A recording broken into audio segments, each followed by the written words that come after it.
ॐ अज्ञानतिमिरान्धस्य ज्ञानाञ्जनशलाकया चक्षुरुन्मीलितं येन तस्मै श्रीगुरुवे नमः।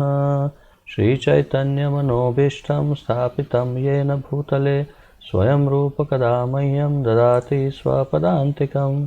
वन्देऽहं श्रीगुरुः श्रीयुतपदकमलं श्रीगुरून् वैष्णवांश्च श्रीरूपं साग्रजातं सहगण रघुनाथान्वितं तं सजीवं साद्वैतं सावधूतं परिजनसहितं कृष्णचैतन्यदेवं श्रीराधाकृष्णपादान् सहगण ललिता श्रीविशाखान्वितांश्च।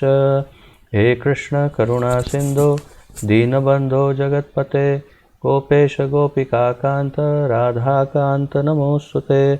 तप्त कांचन गौरांगी राधे वृंदावनेश्वरी वृषभानुसुते देवी प्रणमामि हरिप्रिये। वाञ्छाकल्पतरुभ्यश्च कृपा सिन्धुभ्य एव च पतितानां पावनेभ्यो वैष्णवेभ्यो नमो नमः। अनन्तकोटि वैष्णववृन्द की जय। नमः ओं विष्णुपादाय कृष्णप्रेष्ठाय भूतले श्रीमते जयपताका स्वामिन् इति नामिने। नमो आचार्यपादाय निताय कृपाप्रदायने गौरकथाधामदाय नगरग्रामतारिणे। नमः ओं विष्णुपादाय कृष्णप्रेष्ठाय भूतले श्रीमते भक्तिवेदान्त स्वामिन् इति नामिने। नमस्ते सारस्वते देवे गौरवाणी प्रचारिणे निर्विशेषशून्यवादी पाश्चात्यदेशतारिणे।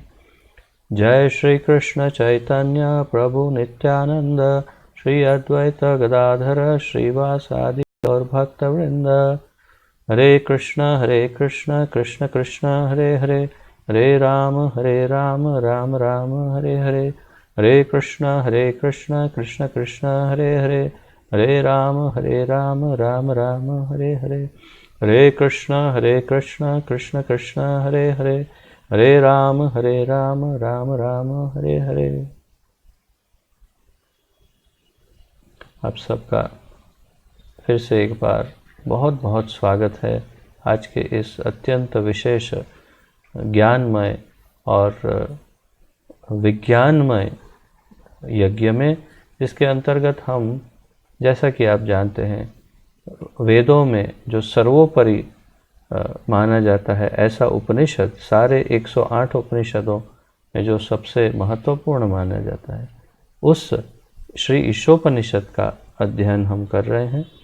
और अभी तक हम भूमिका का ही अध्ययन कर रहे हैं, जो कि श्रील प्रभुपाद जी के एक लंदन के लेक्चर से लिया गया है। और हम आगे बढ़ते हैं जहाँ से कल हमने विराम लिया था। तो जिसके पास, सबको मैंने भेजा था, तो आप अपनी कॉपी में से इसे देख सकते हैं।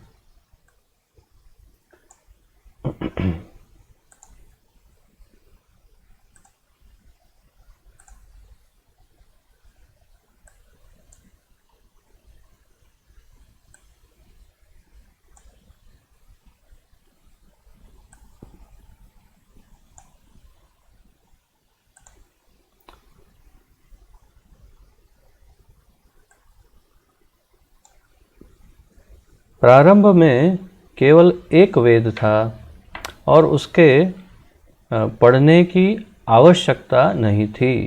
प्रभुपाद जी कह रहे हैं कि प्रारंभ में केवल एक ही वेद था और उसके पढ़ने की आवश्यकता नहीं थी। तो उससे क्या प्रयोजन है ऐसा कहने का? तो प्रभुपाद जी ये कहना चाहते हैं, ये इंगित कर रहे हैं कि वास्तव में जो 4 वेदों में, जिस 4 बुक्स में जिसे हम विभाजित करके आज स्टडी करते हैं, वो वास्तव में एक ही माना जाता है। अर्थात ये 4 अलग नहीं माने जाते। और वो पूर्व में जब श्रुति से, श्रवण से एक दूसरे को ज्ञान दिया जाता था गुरु शिष्य परंपरा में, उस समय ये अलग करके इसे 4 विभागों में नहीं बांटा जाता था, बल्कि एक ही वेद एक साथ सिखाया जाता था। और कह रहे हैं कि उसको पढ़ने की आवश्यकता नहीं। तो पढ़ने की आवश्यकता नहीं, इससे तात्पर्य यह है प्रभुपाद जी का कि क्योंकि ये श्रुति के माध्यम से, श्रवण के माध्यम से सीखा जाता था, इसीलिए इसे अतिरिक्त अलग से पढ़ कर के सीखने की आवश्यकता नहीं होती, क्योंकि लिखा ही नहीं जाता। आगे कहते हैं, लोग इतने बुद्धिमान होते थे एवं उनकी स्मरण शक्ति इतनी तीव्र होती थी कि एक बार आध्यात्मिक गुरु के मुख से सुनकर ही वे इसे समझ लेते थे, याद रख लेते थे और समझ भी लेते थे। ये दोनों एक ही बार में हो जाता था। जैसे भगवान वेद व्यास ने पूरी भागवत जो लिखी, तो उन्होंने अपने पुत्र शुकदेव गोस्वामी को बताई। तो आपको क्या लगता है 18,000 श्लोक उनको रोज बैठ करके कि चलो आज इतने श्लोक याद कर लो, बैठ जाओ, सामने बैठो और उठना नहीं यहाँ से बिल्कुल, जब तक हिलना नहीं, इतने श्लोक याद ना कर लो, तो इस प्रकार करते होंगे? वो समय ऐसा था ही नहीं। वो इतनी तीव्र बुद्धि वाले सब थे और इतनी शार्प मेमोरी वाले थे कि एक ही बार उन्होंने सुना और शुकदेव गोस्वामी ने संपूर्ण भागवत एक ही बार में स्मरण कर ली। और वैसे ही उनसे सूत गोस्वामी ने सुनी, उन्होंने स्मरण कर ली, उन्होंने फिर नैमिषारण्य में इसे कहा। तो तात्पर्य यह है कि वो ज़माने में उस टाइम पर केवल श्रवण से, वो भी एक ही बार सुनने से समझ भी लेते थे और याद भी कर लेते थे। तो अब का समय बिल्कुल अलग है। अब तो हम अगर एक बार लगभग सब मुझे ये बताते हैं, लगभग सब, मेरा भी यही अनुभव है कि मान लीजिए कि हमने भगवत गीता पढ़ ली और पूछने पर कहते हैं पढ़ी भगवत गीता पढ़ी, हाँ पढ़ी, हमने भगवत गीता पढ़ी, लेकिन पता नहीं क्यों ऐसा लगता है पढ़ी ही नहीं है और कुछ भी याद नहीं है। तो ये हम सब की यही कंप्लेन रहती है, क्योंकि ये दोष पूरे ये कुछ किसी व्यक्ति विशेष का दोष नहीं है, ये समय का दोष है। अर्थात कालांतर में धीरे धीरे बुद्धि और याद शक्ति, ये सब कुछ, स्मरण शक्ति, ये सब क्षीण होता जा रहा है, उम्र क्षीण होती जा रही है। जैसे आप सब जानते हैं, कई बार इसकी चर्चा हो चुकी है कि हमारे आचार्यों के मत अनुसार सत्य युग में मनुष्य की उम्र लगभग 1 लाख वर्ष होती थी। कालांतर में धीरे धीरे त्रेता युग में उसकी उम्र 10,000 वर्ष हो गई। फिर कालांतर में धीरे धीरे द्वापर में उसकी उम्र 1,000 और फिर कलयुग के प्रारंभ में 100 वर्ष की उम्र हो गई। और अब जैसे जैसे कलयुग आगे बढ़ता जा रहा है, उम्र धीरे धीरे कम होती जा रही है। और भविष्य पुराण और ऐसे कई अमुक शास्त्रों में, पुराणों में ये बताया गया है कि एक समय आएगा जब 20 से 30 वर्ष की उम्र की आयु हो जाएगी मनुष्य की, उसकी हाइट अभी जितनी होती है उससे भी आधी हो जाएगी और बहुत ही कम बुद्धि वाला हो जाएगा और आहार में केवल मांस भक्षण ही करेगा। अर्थात कोई इस पूरी पृथ्वी के ऊपर कहीं भी कोई ये नहीं रहेगा, क्या कहते हैं, शाक भाजी अर्थात वेजिटेशन कहीं भी नहीं रहेगा, सब खत्म हो जाएगा केवल। और एकदम अंतिम क्षण पर मनुष्य दूसरे मनुष्य को ही मार करके खाएगा। ये सब हमारे शास्त्रों में भविष्यवाणी है। और बुद्धि जो है वो और भी क्षीण होती जाएगी धीरे धीरे, याद शक्ति, स्मरण शक्ति कम होती जाएगी। तो इसकी पुष्टि जो शास्त्रों में है, तो ये बड़ा प्रचलित श्लोक है। प्रायेण अल्प आयुष्य अस्मिन् कलौ युगे जनाः मंदा सुमंदमतयो मंदभाग्या ही उपधृताः। तो इसका अर्थ समझाते हैं प्रभुपाद जी, इसी की बात यहाँ कर रहे हैं, इसी श्लोक की बात कर रहे हैं। प्रायेण अल्प आयुष्य, तो कलयुग के अंदर क्या होगा, पहले तो आयुष्य अल्प होगा। हम देख ही सकते हैं कि 60-70 बहुत हो गया, 70 की आयु तो एवरेज हो गई है कि लगभग 70 के आसपास सब चले ही जाते हैं, बहुत अधिक लोग। तो कोई 75 को क्रॉस कर गया तो समझा जाता है कि ये तो बोनस लाइफ है, एक्स्ट्रा लाइफ जी रहे हैं। बहुत बहुत सुंदर है, अगर 75 तक कोई जी गया तो बहुत बढ़िया है।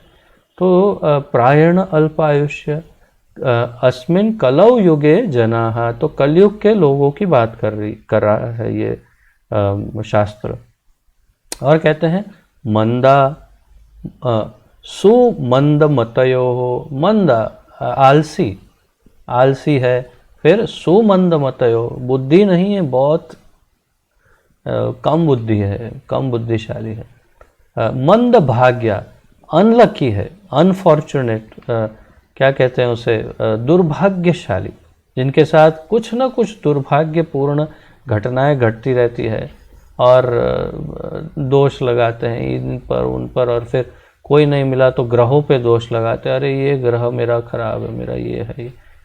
तो सुमंद मतयो मंद भाग्या ही उपधृता, तो उपधृता का अर्थ है चीट करने वाला, चीटिंग करने वाला, चीटर्स एंड चीटेड।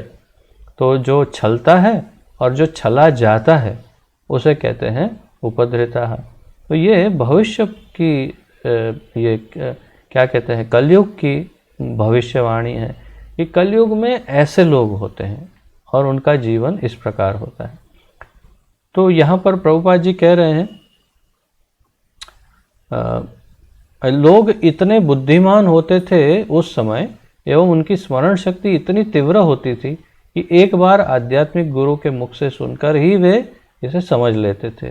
वे संपूर्ण तात्पर्य को तुरंत ही ग्रहण कर सकते थे। लेकिन 5000 वर्ष पूर्व व्यासदेव ने इस कलयुग के लोगों के लिए वेदों का लिखित रूप प्रदान किया। उन्हें पता था कि अंततोगत्वा लोग अल्प आयु होंगे, उनकी स्मरण शक्ति क्षीण होगी और उनकी बुद्धि इतनी तीव्र नहीं होगी। यही प्रायण अल्पायुष्य कलौ अस्मिन् युगे जन। अतएव मुझे इस वैदिक ज्ञान को लिखित रूप देकर शिक्षा देनी चाहिए। वेद व्यास सोच रहे थे कि मुझे वैदिक ज्ञान को लिख करके शिक्षा देनी पड़ेगी कलयुग के लोगों को। उन्होंने वेदों के 4 विभाग किए, ऋक्, साम, अथर्व तथा यजुः। तब उन्होंने इन वेदों का कार्यभार अपने विभिन्न शिष्यों को सौंप दिया। तब उन्हें मनुष्य की अल्पज्ञ श्रेणी, स्त्री, शूद्र तथा द्विज बंधु का ध्यान आया। तो उन्होंने क्या किया, पहले तो वेदों को 4 विभाग में बांट दिया, ऋग्वेद, सामवेद, अथर्ववेद तथा यजुर्वेद। और फिर उन्होंने अपने शिष्यों में ये कार्य बांट दिया कि अभी आप इसको लिखिए, विस्तारित करिए और मेंटेन करिए। फिर उनको विचार आया कि अब ये जो स्त्री है, जो शूद्र है, अर्थात जो श्रमिक वर्ग है, जो मेहनत करके खाते हैं, और द्विज बंधु अर्थात कि जो ब्राह्मण कुल में जन्मे हैं परंतु इतने बुद्धिशाली या तो इतने शुद्ध नहीं, जो इतने तीव्र बुद्धि नहीं, तो ये लोग सब वेद कैसे समझेंगे। तो इनके लिए क्या किया जाए। तो तब फिर आगे क्या करते हैं देखते हैं। तो उन्होंने स्त्री जाति, शूद्र जाति अर्थात श्रमिक तथा द्विजबंधु पर विचार किया। द्विजबंधु वे हैं जो उच्च कुल में उत्पन्न तो होते हैं लेकिन सम्यक रूप से शिक्षित नहीं होते हैं। आज जितने भी ब्राह्मण हैं ना, जो कहते हैं कि मैं ब्राह्मण हूँ, जो भी पंड्या, मेहता, ये वो कितने सारे, ये लगभग 99.99% सब द्विजबंधु हैं, अर्थात प्रकट हो गए हैं ब्राह्मण कुल में, परंतु ब्रह्मत्व का कोई लेश मात्र ज्ञान नहीं। और शास्त्रों में तो ये कहा कि ब्राह्मण किसे कहते हैं। पहले तो भगवान ने कहा चातुर्वर्ण्यम मया शिष्टम गुण कर्म विभागशः 4.13 में। तो भगवान कहते हैं कि गुण और कर्म के आधार पर ये वर्ण की रचना की, तो ब्राह्मण के गुण होने चाहिए, नहीं है तो अब क्या। और ब्राह्मण किसे कहते हैं, तो शास्त्र ये भी कहते हैं जन्म ना जायते शूद्रः, जन्म हुआ तो कोई भी नया जन्मा हुआ शिशु शूद्र है। संस्कारात द्विजो भवेत्, जैसे उसको यज्ञोपवीत संस्कार, उसको जनेऊ दी तो उसे द्विज कहते हैं। फिर वेद पाठात भवेद विप्रो, तो जब उसे वेद पठन कराते हैं, वो पढ़ता है वेद, तो उसे विप्र कहते हैं, विप्र। परंतु ब्राह्मण किसे कहते हैं, तो ब्रह्म जानाति इति ब्राह्मण, तो जो ब्रह्म को अर्थात भगवान को जानता है उसे ब्राह्मण कहते हैं। और जो नहीं जानते उन्हें द्विज बंधु कहते हैं। जो वेद भी नहीं पढ़े हैं अच्छी तरह, उन्हें द्विज बंधु कहते हैं। तो आज के इन ब्राह्मण समाज के जो भी वेदों को अच्छी तरह से जिन्होंने अध्ययन नहीं किया, वो सब द्विज बंधु हैं। तो प्रभुपाद जी यही कह रहे हैं कि द्विज बंधु वे हैं जो उच्च कुल में उत्पन्न होते हैं लेकिन सम्यक रूप से शिक्षित नहीं होते। ब्राह्मण परिवार में उत्पन्न मनुष्य को यदि ब्राह्मण के रूप में योग्यता प्राप्त नहीं है तो वह द्विज बंधु कहलाता है। ऐसे लोगों के लिए उन्होंने महाभारत का, जिसे भारत का इतिहास कहते हैं, तथा 18 पुराणों का संकलन किया। तो वेद व्यास जी ने क्या किया, ऐसे लोगों के लिए उन्होंने, कैसे कैसे लोग, स्त्री, शूद्र और द्विज बंधु, इनके लिए महाभारत का, जिसे भारत का इतिहास कहते हैं, तथा 18 पुराणों का संकलन किया। इस तरह सारे पुराण, महाभारत, चारों वेद तथा अनेक उपनिषद, कुल मिला के 108 है, ये सब वैदिक साहित्य के अंश हैं। उपनिषद वेदों के अंश हैं। उपनिषद जो है वो वेदों के अंश है। जैसे हमने एकदम शुरुआत में सुना कि ईशोपनिषद यजुर्वेद का ही हिस्सा है, यजुर्वेद में से ही ईशोपनिषद उत्पन्न हुआ है। तत्पश्चात व्यासदेव ने विद्वानों तथा दार्शनिकों के लिए समस्त वैदिक ज्ञान का सार वेदांत सूत्र के रूप में प्रस्तुत किया। ये सब करने के बाद भी उन्होंने क्या किया, वेदांत सूत्र की रचना की। इसने वेद व्यास जी ने।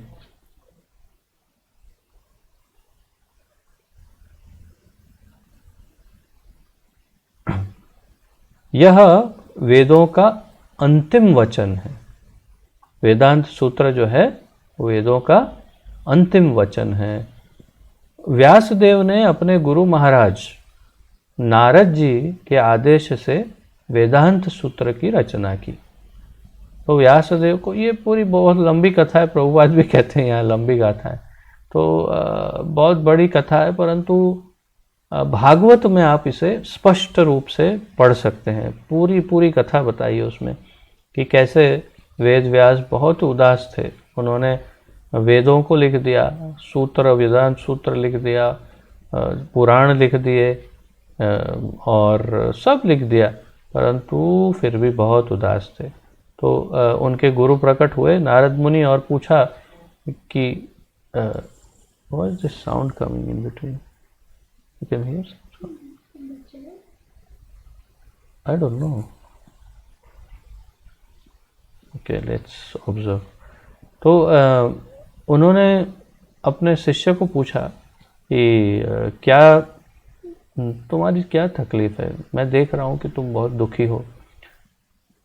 तो वेद व्यास जी ने कहा, पता नहीं है गुरुदेव, समझ में नहीं आ रहा है, मैंने इतना कुछ किया है लेकिन कुछ मन बहुत उदास लग रहा है।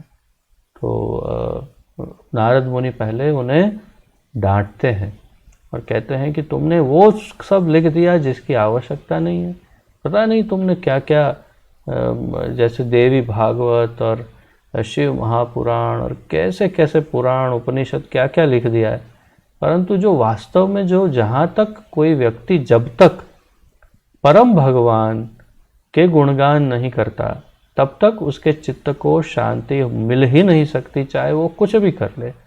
तो अब तुम्हारी अपनी शांति के लिए भी और पूरे समाज के कल्याण के लिए सबसे जो सर्वोत्तम शास्त्र है उसे अब तुम लिखो, और जिसे अंग्रेजी में कहते हैं अल्टीमेट, यानी सबसे श्रेष्ठतम जो है उसे अब लिखो, और वो है श्रीमद् भागवत, जिसमें तुम भगवान के गुणगान करो और भगवान के गुणों का वर्णन करो कि भगवान क्या है, कौन है, और पूरी जानकारी सबको दो, तब तुम्हारे चित्त को शांति प्राप्त होगी। तो ये लंबा वर्णन है काफ़ी, मैं बहुत संक्षिप्त में आपको बता रहा हूँ। तो यहाँ प्रभुपाद जी वही कह रहे हैं, व्यासदेव ने अपने गुरु महाराज नारद जी के आदेश से वेदांत सूत्र की रचना की, लेकिन फिर भी वे संतुष्ट नहीं हुए। यह एक लंबी गाथा है जिसका वर्णन श्रीमद् भागवत में हुआ है। व्यासदेव अनेक पुराणों तथा उपनिषदों का संकलन कर लेने के बाद और यहाँ तक कि वेदांत सूत्र लिखने के बाद भी पूर्णतया संतुष्ट नहीं थे। तब उनके गुरु नारद जी ने आदेश दिया, तुम वेदांत की व्याख्या करो, वेदांत की व्याख्या करो। वेदांत का अर्थ है चरम ज्ञान, और चरम ज्ञान कृष्ण है। वेदांत एक शब्द हम बोल रहे हैं वेदांत, पहले वेद कहा फिर वेदांत कहा, तो वेद और वेदांत में अंतर क्या है? वेद अंत, जो वेदों का अंत है वो है वेदांत, अर्थात जो वेदों की चरम सीमा है। तो वेदों की चरम सीमा क्या है? कृष्ण। तो वेदांत का अर्थ है चरम ज्ञान, और चरम ज्ञान है कृष्ण। कृष्ण कहते हैं कि समस्त वेदों में मनुष्य को कृष्ण को ही जानना चाहिए। वेदांत कृत वेद विदेव चाहम, वेद विद एव च अहम, अर्थात वेदों में से अगर कुछ ढूंढने लायक वस्तु है तो वो मैं ही हूँ। अर्थात जब वेदों का स्टडी हो तो उसमें से किसे खोजेंगे? अंततोगत्वा कृष्ण ही प्राप्त होने चाहिए। वेद विद एव च अहम। तो आगे यहाँ पे यही कह रहे हैं, वेदांत कृद वेद विद एव चाहम। कृष्ण कहते हैं मैं वेदांत का संकलन करता हूँ और वेदों का ज्ञाता भी मैं हूँ। वेदों को संकलित मैंने किया, वेदांत कृत अर्थात वेदों की रचना मैंने की। अब जब यहाँ पर ये सारे डाउट का समाधान, कोई भी कभी भी आपको ये कहे कि वेद तो ऋषि मुनियों ने लिखे, मनुष्य ने लिखे, तो कहिए नहीं।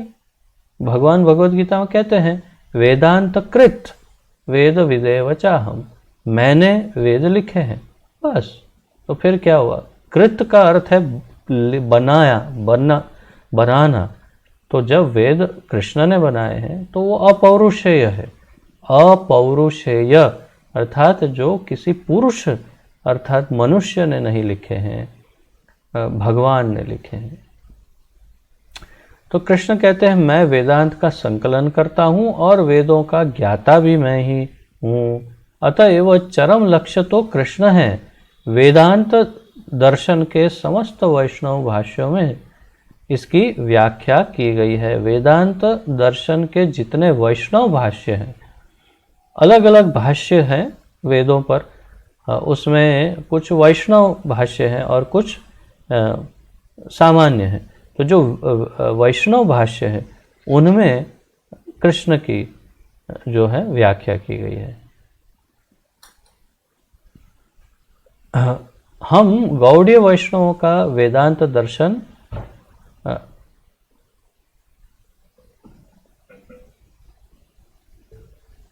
गौड़ीय वैष्णवों का वेदांत दर्शन पर हमारा अपना भाष्य है जिसे गोविंद भाष्य कहते हैं और बलदेव विद्याभूषण द्वारा प्रणीत है। तो ये भी एक दूसरी एक लंबी चौड़ी कथा है, मैं उसकी डिटेल में अभी नहीं जा रहा हूँ, परंतु बलदेव विद्याभूषण ने श्री श्री राधा गोविंद देव अर्थात कि जयपुर में जो राधा गोविंद देव जी हैं उनके चरणों में उन्होंने ये प्रार्थना की और उन्होंने वहाँ से इस वेदांत सूत्र की रचना आरंभ की, और इसीलिए उन्होंने अपने वेदांत सूत्र का नाम गोविंद भाष्य नाम दिया, क्योंकि राधा गोविंद देव जी के आशीर्वाद से हुआ था। उन्होंने, वो लंबी कथा है, परंतु हमारे गौड़ीय वैष्णव संप्रदाय का जो वेदांत सूत्र है वो बलदेव विद्याभूषण ने लिखा हुआ है।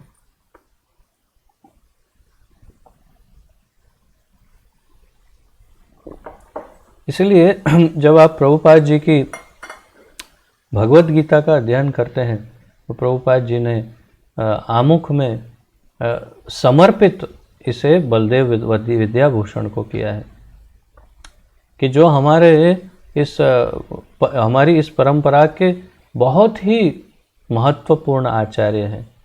क्योंकि एक समय था जब सब जितने भी अखाड़े होते हैं, अर्थात कि वो कुश्ती वाले अखाड़े नहीं, आध्यात्मिक अखाड़े, तो जिसके अंदर बड़े बड़े महामंडलेश्वर, पीठाधीश्वर, ये सन्यासी, वो शंकराचार्य, वो सब, तो ये समाज में, आध्यात्मिक समाज में एक नियम बनाया कि जिस संप्रदाय में वेदांत पर भाष्य लिखा हो उसी संप्रदाय को मान्यता मिलेगी, अन्यथा वो संप्रदाय नहीं माना जाएगा।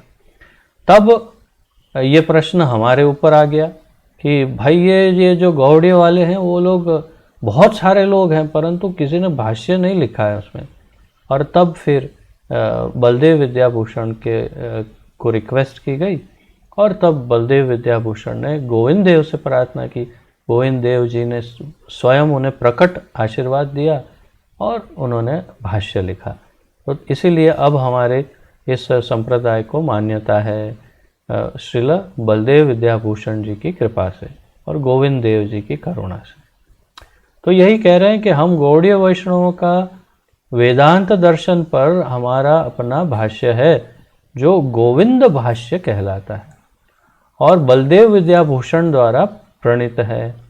इसी प्रकार रामानुजाचार्य कृत भाष्य है और मध्वाचार्य का भी भाष्य है। शंकराचार्य का भाष्य ही एकमात्र भाष्य नहीं है। प्रभुपाद जी कह रहे हैं केवल शंकराचार्य का एक ही भाष्य नहीं है, और भी हैं, इसने बहुत सारे भाष्य हैं। वैसे तो वेदांत के अनेक भाष्य हैं, लेकिन चूंकि वैष्णवों ने वेदांत भाष्य प्रथम प्रस्तुत नहीं किया, अतएव लोगों में यह भ्रम बना हुआ है कि शंकराचार्य द्वारा लिखित वेदांत भाष्य ही एकमात्र भाष्य है। तो शुरुआत में शंकराचार्य ने भाष्य लिखा और फिर धीरे धीरे और दूसरे भाष्य आए, तो इसलिए लोग ये समझने लगे कि कई लोगों को यही मालूम होता है कि एक ही भाष्य है और वो शंकराचार्य वाला है। तो इसके अतिरिक्त स्वयं वेद व्यास ने पूर्ण वेदांत भाष्य श्रीमद् भागवत लिखा है। तो ये बात सब भूल जाते हैं, और ये भगवान की ही इच्छा होगी शायद कि क्यों भूल जाते हैं सब, परंतु सबसे पहला भाष्य तो स्वयं वेद व्यास जी ने लिखा है, और उस भाष्य का नाम है श्रीमद् भागवत महापुराण। जो भागवत है वो वेदांत पर, वेदों पर ही ये भाष्य है, तो वो प्रथम भाष्य है। फिर शंकराचार्य और फिर सब सारे आचार्यों के भाष्य हैं। श्रीमद् भागवत भी वेदांत सूत्र के प्रथम वाक्य से प्रारंभ होता है। जन्मादि अस्य यतः, जन्माद्यस्य यतः। तो जन्माद्यस्य यतः ये जो सूत्र है वो वेदांत सूत्र का भी प्रथम और भागवत का भी सबसे प्रथम सूत्र है, जिससे श्रीमद् भागवत महापुराण भी प्रारंभ होती है। इस जन्माद्यस्य यतः की पूर्ण विवेचना श्रीमद् भागवत में हुई है। वेद व्यास इन्हें समझाते हैं, इस सूत्र को प्रथम शुरुआत करके समझाते हैं। और मेरी कुछ स्मरणांजलियां हैं, ऐसा स्मरण है तो अच्छा नहीं, परंतु क्या करें, इससे ऐसे ही आपसे बस शेयर कर रहा हूँ। एक बहुत बड़े भागवत कथाकार है बहुत बड़े से मेरा प्रयोजन है, बहुत ही प्रचलित, जो टॉप के 5 होंगे, भारत के टॉप के 5 भागवत कथाकार, उनमें से एक है वो। तो आप लगभग अंदाज़ा लगा सकते हैं कौन होंगे। और उनका एक बार प्रवचन मैं ऐसे टीवी पर देख रहा था और उन्होंने भागवत बोलने की शुरुआत की और सबसे पहले उन्होंने ये सूत्र को पढ़ा, जन्माद्यस्य यतः इत्यादि। तो जब बोलने लग गए और फिर जब समझाने लग गए तो पता है उन्होंने क्या समझाया?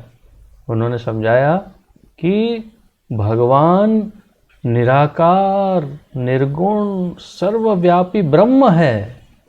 और जब ये सुना तो मैंने ऐसे अपने 2 हाथ अपने सर पे रखे और इतना मैं ऐसा विचित्र महसूस कर रहा था कि इतने बड़े भागवत कथाकार हैं, अब कृष्ण के भक्त होने चाहिए, होंगे ही, परंतु इन्हें ये स्पष्टता नहीं कि ये क्या है, ये सूत्र को भागवत में क्यों सबसे पहले लिया है। वेद व्यास जी स्वयं समझाते हैं और समझाना चाहते हैं कि ये निर्गुण निराकार जो व्यक्त लगता है, व्यक्त होता है, वो वास्तव में संपूर्ण सगुण और साकार है। और इसके लिए ही तो बाकी के 18,000 श्लोक लिखे हैं। तो यही जब स्पष्टता नहीं तो ये महान भागवत कथाकार क्या भागवत कथा करेंगे, टीवी को स्विच ऑफ कर दिया। तो तात्पर्य ये है कि ऐसा होता है मार्केट में कि प्रोफेशनल कथाकार, जैसे मैं कल बता रहा था, केवल धन कमाने के और नाम कमाने का माध्यम, कहीं भी इसका जो मर्म है, हार्द है, इसका जो हृदय है भागवत का, वो तो कहीं भी स्पष्ट नहीं होता है। बस थोड़ा दौड़ा, आधा घंटा बोले और एक गाना बीच में डाल दिया जैसे फिल्म चल रही हो ऐसे, और किसी को ये बनाया वो बनाया, वेशभूषा करके नचवाना शुरू कर दिया बीच में। अर्थात भागवत की तो हालत खराब करके रख दी है इन महान प्रोफेशनल कथाकारों ने। उनका क्या किया जाए पता नहीं। तो जो भी हो, ये पहला सूत्र जो है उसी में स्पष्टता है कि वास्तव में वही निर्गुण निराकार ब्रह्म वास्तव में साकार है, जिसने अपने उस निर्गुण रूप को सबके सामने प्रस्तुत किया हुआ है। तो इस जन्माद्य से यतः की पूर्ण विवेचना श्रीमद् भागवत में हुई है। वेदांत सूत्र केवल इतना ही इंगित करता है कि परम सत्य या ब्रह्म क्या है। वेदांत सूत्र सिर्फ इतना बताता है कि ब्रह्म क्या है। फिर जैसे ही उपनिषद है वो बताते हैं कि वो ब्रह्म की विशेषताएं बताते हैं, और जैसे ईशोपनिषद बताता है कि वो ब्रह्म वास्तव में एक व्यक्ति है। और फिर आगे जाते हैं तो भगवत गीता बताती है कि वो व्यक्ति कौन है। भागवत बताती है कि व्यक्ति में क्या गुण है और कैसा है वो व्यक्ति। और चैतन्य चरितामृत, ब्रह्म संहिता जैसे गुह्य ग्रंथों में संपूर्ण हमें ज्ञान प्राप्त हो जाता है कि भगवान वास्तव में कौन है। तो प्रभुपाद जी बता रहे हैं कि वेदांत सूत्र केवल इतना ही इंगित करता है कि परम सत्य या ब्रह्म क्या है। परम सत्य वह है जिससे प्रत्येक वस्तु उद्भूत है। परम सत्य क्या है? जिससे सब कुछ उत्पन्न होता है। यह सारांश है। सारांश क्या है? सब जिसमें से उत्पन्न हो रहा है वही परम सत्य है, ये सारांश है। किंतु श्रीमद् भागवत में इसकी विशद व्याख्या है, अर्थात श्रीमद् भागवत महापुराण में इसकी बहुत ही विस्तार से व्याख्या की गई है और विशेष व्याख्या करके समझाया है कि समझिए वास्तव में ये एक व्यक्ति है। यदि प्रत्येक वस्तु परम सत्य से उद्भूत है तो उस परम सत्य की प्रकृति क्या है? आगे हम जैसे जैसे अध्ययन आगे बढ़ाएंगे ईशोपनिषद का, तो धीरे धीरे देखेंगे कि प्रभुपाद जी कितनी सुंदर ढंग से हमें ये पूरा स्टेप बाय स्टेप समझाते हैं कि ये व्यक्तित्व वही मूल है, व्यक्तित्व को कैसे समझा जाए। हम केवल बस इस ब्रह्म ब्रह्म ब्रह्म की बात करते हैं, और ये सबसे प्रथम जो स्तुति है पूर्णमदः पूर्णमिदं, उसमें ही प्रभुपाद जी सब समझाएंगे। तो देखिए यहाँ भी कह रहे हैं कि यदि प्रत्येक वस्तु परम सत्य से उद्भूत है तो उस परम सत्य की प्रकृति क्या है। यदि सब कुछ उस परम सत्य में से उत्पन्न हो रहा है तो परम सत्य का स्वभाव कैसा है, वो कैसा दिखता है, उसके अंदर क्या गुण दुर्गुण अवगुण क्या है, कैसा है। तो इसकी व्याख्या श्रीमद् भागवत में की हुई है। तो परम सत्य तो समझ गए, किस में समझे, वेदांत सूत्र में। वेदांत सूत्र में कहा परम सत्य है, ठीक है, बहुत बढ़िया। तो वो परम सत्य क्या है वो पूछने वाले लोग ही बहुत कम हैं।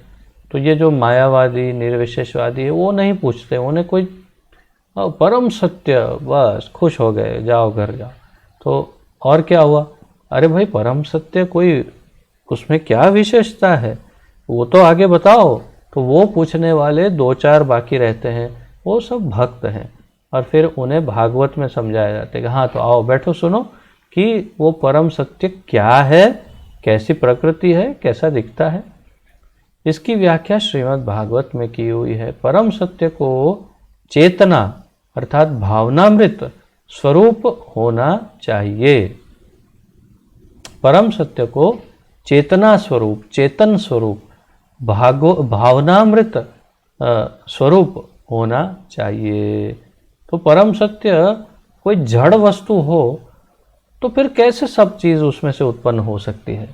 क्या जड़ में से कभी कोई चेतन वस्तु उत्पन्न हो सकती है? क्या कभी आपने अपने पूरे जीवन काल में कभी भी ऐसा अनुभव किया कि कोई भी चेतन वस्तु जड़ में से उत्पन्न हुई हो? ये संभव ही नहीं है, और ये तर्क वितर्क का विषय नहीं है। ये सामान्य बुद्धि से स्वीकारने वाली वस्तु है कि कोई जड़ वस्तु चेतन वस्तु जड़ में से उत्पन्न नहीं हो सकती। तो अर्थात वो परम सत्य भी चेतन है, चेतना है, वो एक भावना है। तो वो भावना भावित एक व्यक्तित्व या वो चेतना युक्त व्यक्तित्व क्या है, कौन है, उसका स्वरूप क्या है, वो सब जानना चाहिए, और वो सब ज्ञान भागवत में है। वे अब कहते हैं वे, अब तक क्या कह रहे थे, परम सत्य परम सत्य, अचानक वे कहना शुरू किया। वे स्वराट अर्थात स्वतः तेजमान है। ये भी किसमें कहा है, वही जन्माद्यस्य यतः, उसमें स्वराट उसी श्लोक में है। स्वराट, स्वराट का अर्थ क्या है, स्वतः तेजमान, सेल्फ इल्यूमिनाइज्ड या सेल्फ एनर्जाइज्ड, अपने अंदर से ही सारा तेज और शक्ति है। तो वो क्या है, बैटरी, बैटरी में होता है ऐसा, जब स्विच दबाते हो अंदर से लाइट निकलती है। अरे जड़ नहीं है, वो चेतन है, और वे तेजमान एक व्यक्ति है। हम अन्यों से ज्ञान प्राप्त करके अपनी चेतना तथा ज्ञान को विकसित करते हैं, लेकिन भगवान के लिए कहा गया है कि वे स्वराट हैं, अर्थात स्वयं ही ज्ञानवान हैं। हम सब जितने हैं, जितने जिसकी भी बात कर लो, हम सब किसी और से ज्ञान प्राप्त करते हैं, यहाँ तक कि ब्रह्मा जी भी, परंतु भगवान किसी से ज्ञान प्राप्त नहीं करते, स्वयं ही ज्ञान है।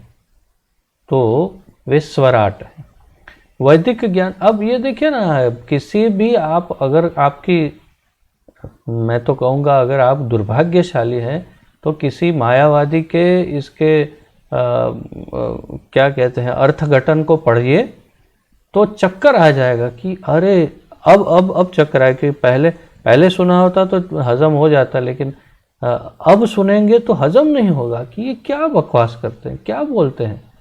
कहीं भगवान का नामो निशान नहीं, वो सत्य वो सत्य वो सत्य करते रहते हैं, लेकिन कहाँ गोली मार रहे हैं अंधेरे में। अब कोई कोई व्यक्ति तो हो कि जिसको, या कुछ तो हो जिसको आप वर्णन कर रहे, वो सत्य, ओ ये ओ वो क्या है। तो इसीलिए यहाँ ये सारा जो पहले सूत्र में स्वराट कहने से ये स्पष्ट है। So from where it's coming,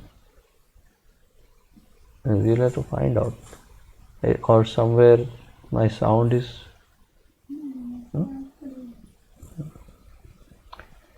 तो ये इस सूत्र पहले वाक्य को यदि डिटेल से यदि हम पढ़ेंगे तो इसके अंदर ये बहुत स्पष्ट हो जाएगा कि वास्तव में यहाँ भगवान का ही पूर्ण वर्णन है। और थोड़ा सा 2 लाइन है, उसे पूर्ण करते हैं। वैदिक ज्ञान का संपूर्ण सार वेदांत सूत्र है। वैदिक ज्ञान का संपूर्ण सार वेदांत सूत्र है, और इस वेदांत सूत्र की व्याख्या लेखक ने स्वयं ही श्रीमद् भागवत में की है।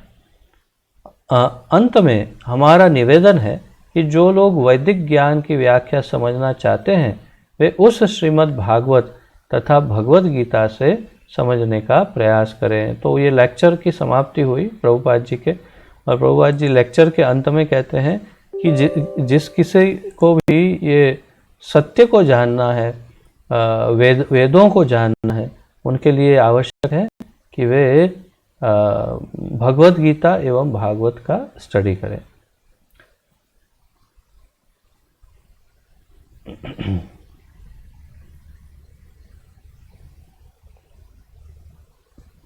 तो मैं आपको प्रयास कर रहा हूँ कि वो पहला श्लोक जो है वो सुनाऊँ, क्योंकि मुझे स्वयं इंटरेस्ट आया इसमें।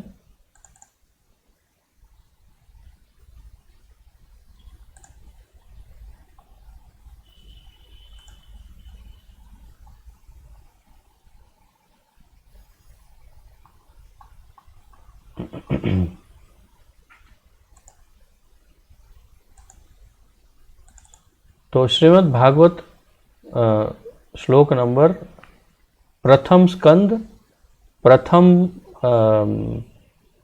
अध्याय और प्रथम श्लोक 1.1.1। ओम नमो भगवते वासुदेवाय जन्माद्यस्य यतोऽन्वयादितरतश्चार्थेष्वभिज्ञ स्वराट् तेने ब्रह्म हृदय आदि कवये मुह्यन्ति यत्सूरयः तेजो वारिं मृदां यथा विनिमयो यत्र स्त्रीसर्गो वृषा धाम्ना स्वेन सदा निरस्तकुहकं सत्यं परम धीमहि। सत्यम परम धीमहि। अब इसका जो अर्थ है, प्रभुपाद जी कहते हैं, प्रभुपाद जी ने जो अनुवाद किया है बहुत ही अद्भुत। कहते हैं, ओ मेरे भगवान श्री कृष्ण। क्या कहते हैं? ओ मेरे भगवान श्री कृष्ण। क्यों? ओम नमो भगवते वासुदेवाय, वहाँ से शुरुआत हो रही, इसलिए वसुदेव के पुत्र जो सर्वत्र व्याप्त हो, ऐसे परम भगवान, मैं आपको मेरे बारंबार प्रणाम अर्पण करता हूँ। मैं आप उन श्री कृष्ण पर ध्यान करता हूँ, क्योंकि वे ही परम सत्य है। सत्यम परम धीमहि, वे ही परम सत्य हैं और वे ही सभी कारणों के मूल कारण हैं, और सभी इस चर अचर जगत के स्थापक और नियंता और उसके विनाशक भी वे ही हैं। वे प्रत्यक्ष या अप्रत्यक्ष रूप से वे इस सब रचना के मूल हैं, और वे सदैव स्वतंत्र हैं, क्योंकि उनके ऊपर और कोई नहीं है, इसीलिए वे संपूर्ण स्वतंत्र भी हैं। वे ही हैं जिन्होंने सबसे पहले वैदिक ज्ञान को ब्रह्मा जी के हृदय द्वारा प्रकट किया। तेने ब्रह्म हृदय आदि कवये, जो इस सृष्टि के प्रथम जीव हैं ब्रह्मा जी। उन्हीं के द्वारा सभी ऋषि मुनि और सभी देवी देवता उस ब्रह्म में हैं और हमेशा भगवान की माया शक्ति द्वारा भ्रमित रहते हैं। उन्हीं की शक्ति के द्वारा, भगवान की उन्हीं की शक्ति के द्वारा ये पूरा भौतिक जगत अस्थायी रूप से आकार लेता है और 3 गुणों के अंतर्गत इसमें सब परिवर्तन चलते रहते हैं। और मैं इन्हीं श्री भगवान, परम भगवान के चरणों पर उनका ध्यान करता हूँ, जिनका नाम है श्री कृष्ण, और जो सदैव हमेशा है, निरंतर है, शाश्वत है, और वे अपने निज धाम में नित्य रहते हैं। जो उनका निज धाम माया के आच्छादन से मुक्त है, अर्थात माया के प्रभाव से संपूर्ण मुक्त है, मैं उन पर ध्यान करता हूँ, जो परम सत्य है।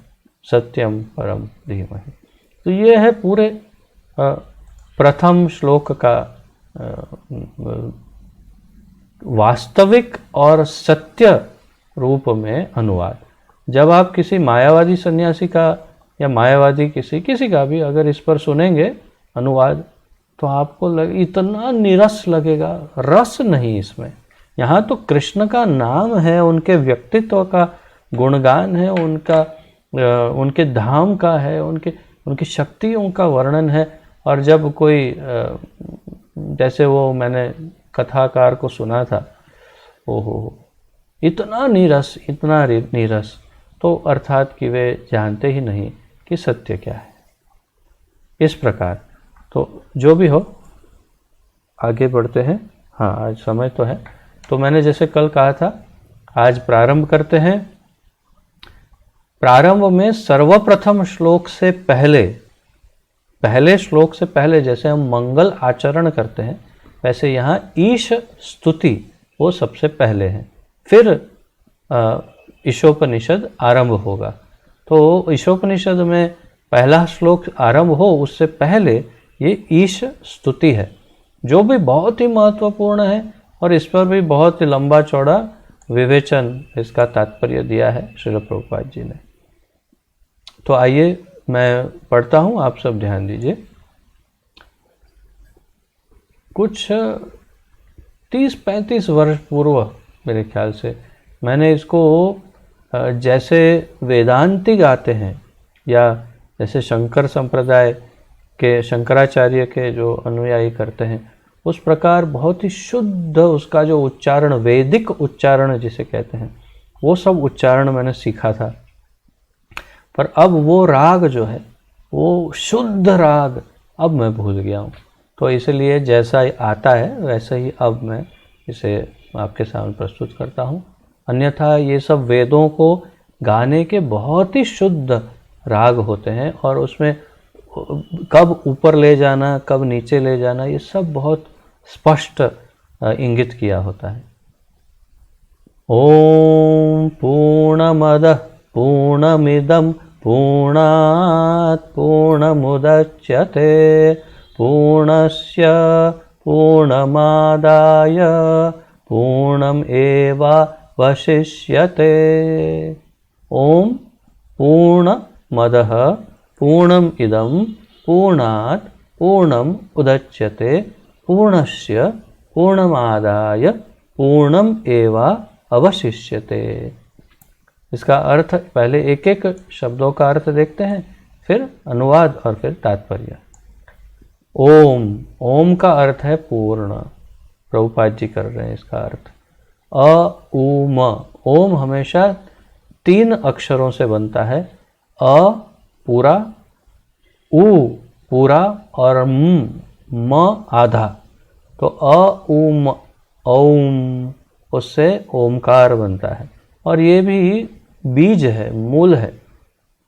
तो ओम अर्थात पूर्ण, पूर्णम का अर्थ है सभी तरह से पूर्ण।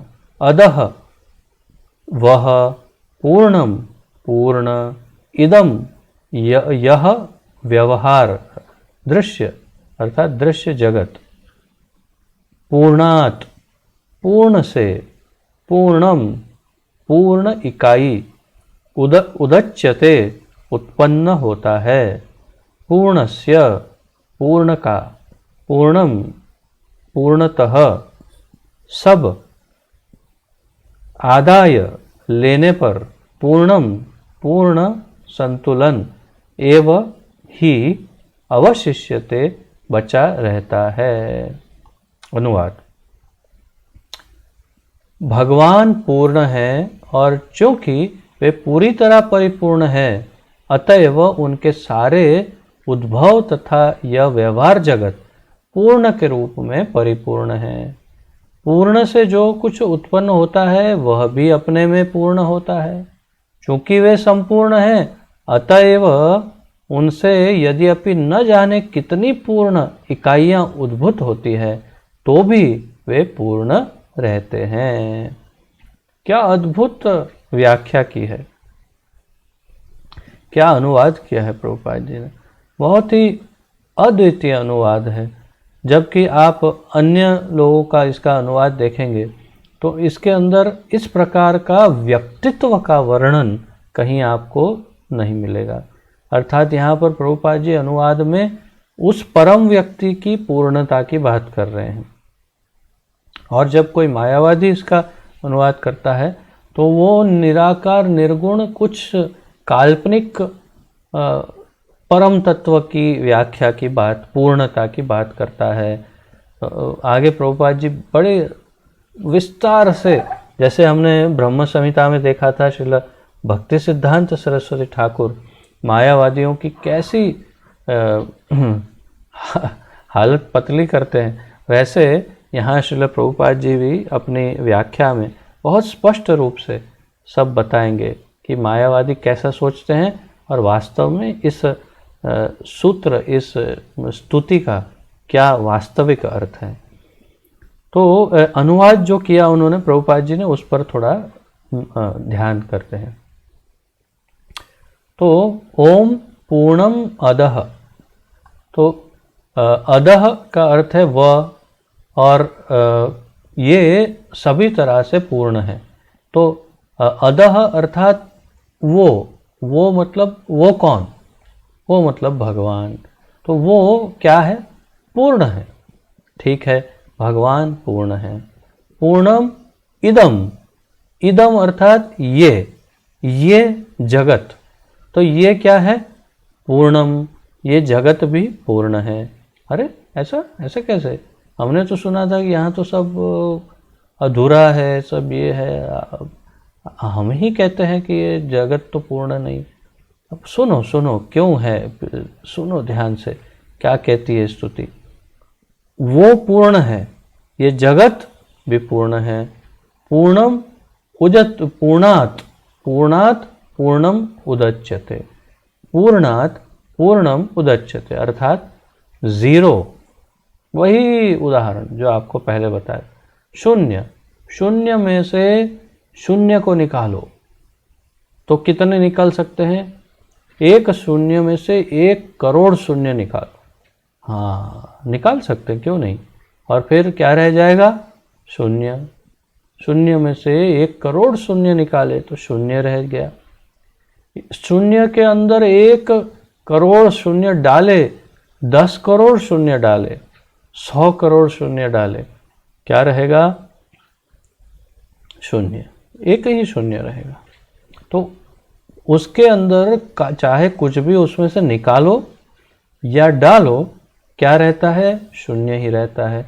और निकलेगा क्या उसमें से, शून्य ही निकलेगा, शून्य में से शून्य निकलेगा। तो एक शून्य जैसे पूर्ण है, वैसा उसमें से जो दूसरा शून्य निकला वो भी पूर्ण ही है। ये शून्य जो काम करता है वही ये शून्य भी काम करता है। बहुत सिंपल, बहुत सामान्य उदाहरण है। 0 में से 0 निकालो तो ये 0 भी पूरा 0 है, ये 0 भी पूरा 0, और वो दोनों 0 को मिला दो तो भी एक ही 0 रहता है, वो 0 भी पूरा है, कंप्लीट है। मेरी आशा है कि आप सब समझ रहे होंगे, ये बहुत ही सरल उदाहरण है। तो वैसा ही पूर्णात पूर्णम उदच्यते, एक पूर्ण में से दूसरा पूर्ण ही बाहर आता है। अर्थात वो जो पूर्ण है उसमें से जो कुछ निकलता है वो भी पूर्ण ही होता है, वो अधूरा नहीं होता। और उसके निकल जाने से वो अधूरा नहीं हो जाता है जिसमें से निकला। पूर्णस्य पूर्णम आदाय पूर्णम एवं अवशिष्यते, अर्थात पूर्ण के रूप में परिपूर्ण। पूर्ण से जो कुछ उत्पन्न होता है वह भी अपने में पूर्ण होता है, क्योंकि वे संपूर्ण है। अतः वह उनसे यद्यपि न जाने कितने पूर्ण इकाई उद्भूत होते हैं तो भी वे पूर्ण ही रहते हैं। बिल्कुल वही उदाहरण, जीरो वाला, एकदम स्पष्ट उदाहरण है। शून्य में चाहे कितने शून्य डालो चाहे निकालो कोई फर्क नहीं पड़ता है, और वो शून्य अनगिनत शून्य निकालने की शक्ति रखता है, उसकी शक्ति कभी कम नहीं होती। और उसमें चाहे कितने शून्य मिला लो तो भी वो शून्य उतना ही रहता है जितना था। और एक एक शून्य जो निकले हैं वो सब अपने आप में पूर्ण शून्य है, उसमें से और दूसरे शून्य निकल सकते हैं, ऐसा कुछ। अब इसे अच्छी तरह से प्रभुपाद जी अपने तात्पर्य में समझाते हैं, आइए देखते हैं। It is from outside somewhere, not from my chair.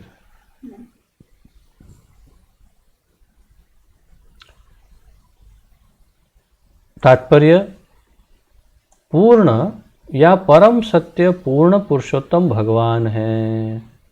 तो पहले ही वाक्य में ये क्या है, मायावादियों ने ऐसी हालत खराब कर दी है। आप लोग तो बहुत भाग्यशाली हैं कि ऐसे लोगों के कभी संपर्क में नहीं आए, ना कभी फंसे, नहीं तो उलझ जाएंगे, ऐसा हो जाता है। क्योंकि पीछे पड़ गए हैं वो लोग तो कि ये निराकार निर्गुण ये वो, मैं ऐसा, मतलब व्यक्तित्व को तो उड़ा ही दिया है। इसलिए प्रभुपाद जी डर डर के पहली ही लाइन में स्पष्ट कर रहे हैं, देखो सुनो, पहले समझ लो कि एक व्यक्ति है जिसकी बात हो रही है। तो इसलिए पहली लाइन में कहते हैं पूर्ण या परम सत्य पूर्ण पुरुषोत्तम भगवान है। निर्विशेष, अच्छा ये एक विशेषता है, ये विशेषता सभी उपनिषदों की है कि मैंने आपको पहले ही बताई, उपनिषद में भगवान को व्यक्ति बताया गया है परंतु व्यक्तित्व के बारे में कुछ नहीं बताया।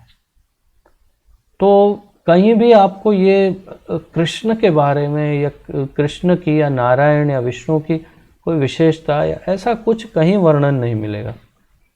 सिर्फ प्रभुपाद बताते रहेंगे बीच बीच में, वो अलग बात है, परंतु प्रभुपाद भी बहुत ज़्यादा फिर कृष्ण की बात बहुत ज़्यादा नहीं करते, वो भी व्यक्तित्व के ही विषय में कहते हैं, क्योंकि ईशोपनिषद जो कहती है वही कहेंगे।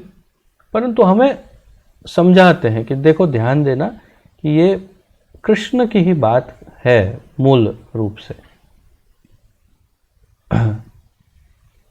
दूसरा ये भी है कि कुछ हमारे आचार्यों का मानना है कि वास्तव में अलग अलग प्रकार के, अलग अलग प्रकृति के, अलग अलग बुद्धि के, अलग अलग स्तर के लोग समाज में होते हैं। ये तो आप जानते हैं, सब एक समान तो बुद्धिमान नहीं है। तो कुछ लोग जो अत्यंत बुद्धिमान हैं, बहुत ही अधिक बुद्धिमान, तो उनके लिए विशेष रूप से ये उपनिषद होते हैं। उसके अंदर क्या होता है कि बहुत सारी चीज़ें अप्रत्यक्ष रूप से बताई जाती है, परोक्ष रूप से जैसे कहते हैं, और इंगित, केवल एक इशारा किया जाता है, ये थोड़ा सा आपको हिंट देते हैं हम, और फिर आप सोचो।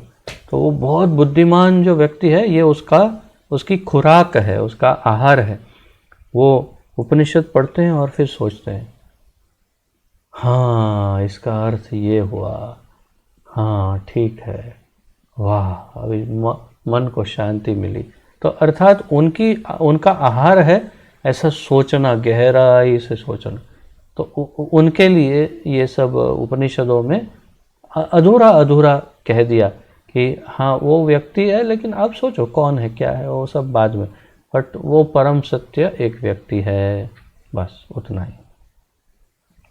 तो इसलिए ये ईशोपनिषद भी जो है उसमें कहीं स्पष्ट ऐसा नहीं कहा कि वो परम व्यक्ति है और वो भगवान और उसका नाम कृष्ण, ऐसा कहीं नहीं। तो इसका आनंद लेते हैं, पढ़ते हैं प्रभुपाद जी कैसे हमें बताते हैं।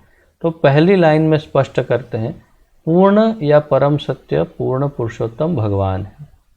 निर्विशेष ब्रह्म या परमात्मा की अनुभूति परम पूर्ण की अधूरी अनुभूति है।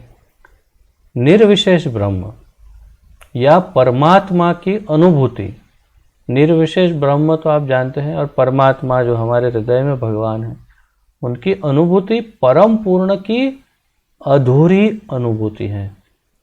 पूर्ण पुरुषोत्तम भगवान, पूर्ण परमेश्वर भगवान तो सच्चिदानंद विग्रह है, और निर्विशेष ब्रह्म की अनुभूति उनके सत स्वरूप या उनके शाश्वत रूप की अनुभूति है, तथा परमात्मा की अनुभूति उनके सत तथा चित्त स्वरूपों की अनुभूति है। तो श्रीमद् भागवत का ये जो अत्यंत प्रचलित श्लोक है, जो मैं आपको कई बार बता चुका हूँ, ब्रह्मेति परमात्मेति भगवान इति शब्दते, इसी श्लोक का यहाँ पर वे अनुवाद कर रहे हैं, तात्पर्य दे रहे हैं। कह रहे हैं पूर्ण पुरुषोत्तम भगवान तो सच्चिदानंद विग्रह है, तो ये तो हमने ब्रह्म संहिता में सीख लिया। ईश्वर परम कृष्ण सच्चिदानंद विग्रह, भगवान जो है वो कृष्ण है और उनका सच्चिदानंद शरीर है। तो पूर्ण परमेश्वर भगवान सच्चिदानंद है। निर्विशेष ब्रह्म, अब जो उनका जो बाहर शरीर का तेज है, ब्रह्म है निराकार, वो अनुभूति उनके सत स्वरूप या उनके शाश्वत रूप की अनुभूति है। तो सच्चिदानंद में से जो सत है, उनका जो शाश्वत रूप है, उसकी अनुभूति से ब्रह्म प्रकट होता है। और परमात्मा की अनुभूति सत तथा चित्त स्वरूप की अनुभूति है। तो परमात्मा जो है वो सत तथा चित्त, ये दोनों का मिला हुआ स्वरूप है। और फिर भी परमेश्वर क्या है? सच्चित आनंद।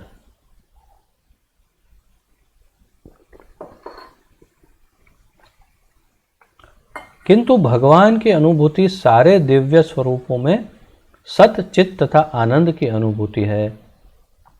जब किसी को परम पुरुष की अनुभूति होती है तो वह परम सत्य के इन स्वरूपों को पूर्ण रूप से अनुभव करता है।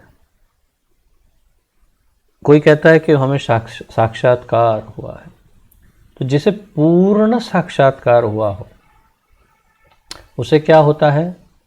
जब किसी को परम पुरुष की अनुभूति होती है तो वह परम सत्य के इन स्वरूपों को पूर्ण रूप से अनुभव करता है।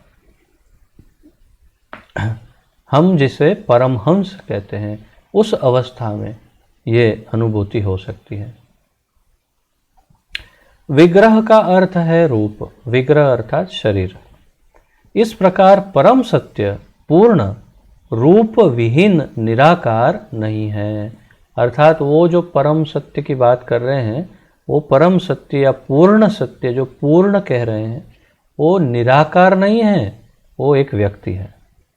यदि वह रूप विहीन होता या वह अपनी सृष्टि की अपेक्षा किसी भी तरह कम होता तो वह पूर्ण नहीं हो सकता था। अब लॉजिक अब तक समझाया, अब तर्क से, लॉजिक से समझा रहे हैं कि थोड़ी अपनी सामान्य बुद्धि का इस्तेमाल करो तो भी समझ में आ जाएगा। क्या?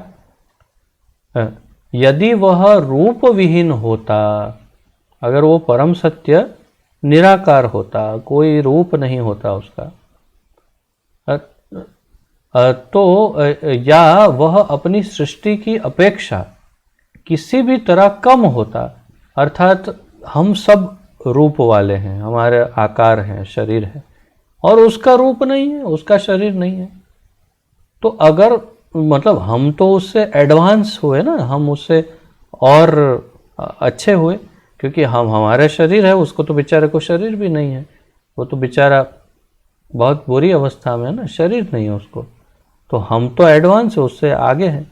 तो ये कह रहे हैं कि यदि वो शरीर विहीन होता या हम उसकी रचना से, अपनी रचना से कम होता, तो वह पूर्ण नहीं हो सकता था। तो उसे पूर्ण कैसे कहते हैं? अगर हम में जो कुछ है वो अगर उसमें नहीं होता तो पूर्ण कैसे कह सकते हैं? पूर्ण क्यों कह रहे हैं? ओम पूर्णम पूर्णम अदः पूर्णम इदम पूर्णात पूर्णम उदच्यते। तो पूर्ण कह रहे हो उसको, तो वो पूर्ण है, मतलब हम में जो कुछ है वो सब कुछ पहले ही से उसमें है। अगर पहले से उसमें नहीं होता तो हम में कैसे आया? जो माता पिता में है वही बच्चों में आया। अगर माता पिता में नहीं था तो बच्चे में कैसे आया? कहते हैं ना हम, वो ये गुण तो अरे भाई वो तो उसके माँ का गुण है, ये तो पिता का गुण है। जो भी विशेषताएं हैं हम जिससे उत्पन्न होते उससे हम लेकर आते हैं। अपने आप कैसे कुछ आ सकता है? हम में है आकार, हम में है, हमारे पास इंद्रिय है, हमारे पास मन है, हमारे पास सब है, परंतु उस बेचारे के पास कुछ नहीं। वो तो एक बादल, निराकार सा बादल है। कैसे हो सकता है? अगर वो पूर्ण है तो हम उसमें से अगर आए तो उसमें सब कुछ है, तभी ये सब हम में है, अन्यथा हम में कैसे होता? आप समझ रहे हैं ना? ये बहुत सरल लॉजिक है। ये लॉजिक यदि आप समझ जाएंगे तो आप किसी से भी जब चर्चा करेंगे तो बड़ी आसानी से उसे समझा पाएंगे, बहुत ही आसानी से उसे समझा सकते हैं और उसकी दुर्बुद्धि को समाप्त कर सकते हैं कि अरे सामान्य बुद्धि है। अगर वो आप मानते हो निराकार पर ब्रह्म है, अगर वो निर्गुण निराकार है तो हमें गुण आए कहाँ से? हमें गुण इसीलिए हैं क्योंकि वो निर्गुण निराकार नहीं, वो सगुण साकार संपूर्ण है, इसीलिए हमें ये सब आया है। तो परम पूर्ण में हमारे अनुभव के भीतर तथा बाहर की प्रत्येक वस्तु होनी चाहिए, अन्यथा वह पूर्ण नहीं हो सकता। तो परम पूर्ण में हमारे अंदर ये हमारे बाहर जो कुछ भी है वो सब उसमें होना चाहिए ना, उसी में से हम आए ना। तो फिर तो अगर नहीं है तो वो पूर्ण कैसे कह सकते हैं? तो फिर उसका अर्थ है कि ये स्तुति गलत है, और ये बात तो कोई मानेगा नहीं क्योंकि शास्त्रों में लिखा है। तो जब ये मानते हो तो ये भी मान लो कि हम में जो कुछ है वो उनसे ही आया है। प्रभुपाद के लेक्चर हम जब सुनते हैं तो कई बार, अनगिनत बार हमने सुना है, अनगिनत बार प्रभुपाद कहते हैं हम में ये क्वालिटी इसीलिए है क्योंकि वो कृष्ण में है। कई बार कहते हैं we have got this quality because he has it. तो कृष्ण में है इसलिए हम में ये गुण आया है, नहीं तो हम में कैसे आएगा? तो तात्पर्य यही है कि वास्तव में वो पूर्ण है, उसमें जो है उसमें से कुछ अंश हमारे पास है। ऐसा भी नहीं कि हम उसके जैसे ही है पूर्ण, हम अर्थात मैं एक व्यक्ति के रूप में। तो तात्पर्य ये है कि उसमें सब कुछ है, और ये आगे फिर बहुत लंबा तात्पर्य है, इसमें आगे कई चीज़ें समझाते हैं प्रभुपाद जी। तो मुझे लगता है अब आज यहीं पे विराम लेते हैं और कल इसी तात्पर्य को फिर आगे बढ़ाएंगे। बहुत ही ज्ञानमय, आनंदमय है। और ये 2 श्लोक, ये सबसे पहला जो ओम पूर्णमदः है वो, और पहला श्लोक जो है विश्वोपनिषद का, ये दोनों कंठस्थ करने योग्य श्लोक हैं। आप सब यदि कर सकते हैं तो अवश्य कंठस्थ करिएगा। और किसी का यदि कोई प्रश्न है तो आप सबका बहुत बहुत स्वागत है। प्रश्न, उत्कंठा, सुधार, सुझाव कुछ भी टिप्पणी तो आप सब प्रस्तुत कर सकते हैं। क्या बात है, आज मेरे बिना कहे इतने सारे लोगों ने वीडियो ऑन कर दिया। अर्थात अब फाइनली इतना बोलने के बाद अब आप समझ गए कि आपको क्या करना चाहिए। क्या बात है। तो आप सबका बड़ा धन्यवाद। तो किसी का कोई प्रश्न, कोई उत्कंठा, कोई कन्फ्यूजन, कुछ नहीं, सब समझ में आ रहा है?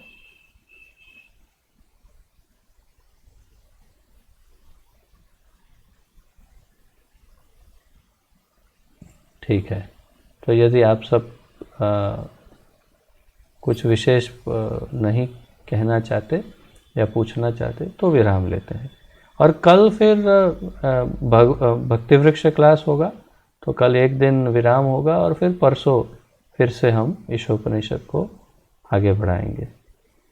आइए प्रणति निवेदन करके पूर्णाहुति करते हैं। श्री ईशोपनिषद की जय। पतित पावन अभय चरणारविंद भक्ति वेदांत स्वामी श्रील प्रभुपाद की जय।